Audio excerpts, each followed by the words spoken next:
Dans un monde où l'on distribue son temps et son énergie comme on distribue des brochures dans la rue, la question de la valeur véritable devient une énigme digne des plus grands sages.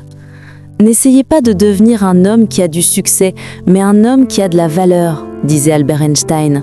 Pourtant, offrir sa valeur gratuitement, c'est un peu comme jeter des pièces d'or dans une fontaine en espérant que l'eau vous bénira en retour. Spoiler alerte, elle ne le fait pas toujours.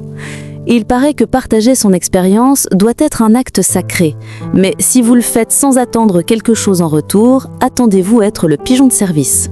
Oui, la célèbre règle tacite de l'échange de valeurs est souvent oubliée, car certains pensent qu'être généreux, c'est distribuer son savoir comme s'il pleuvait, en mode gratuit pour tous.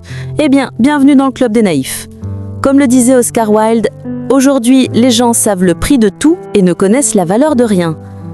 Dans la vraie vie, votre aide gratuite peut vite devenir un abonnement sans fin que personne ne vous demandera jamais de renouveler. C'est fou, non ?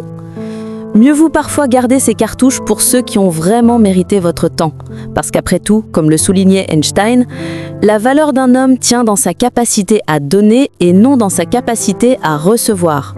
Oui, mais encore faut-il que la réciprocité ne soit pas un concept obscur pour son interlocuteur. Alors, soyez un gardien avisé de votre propre valeur. Ne la laissez pas se diluer dans un océan de sollicitations insatiables.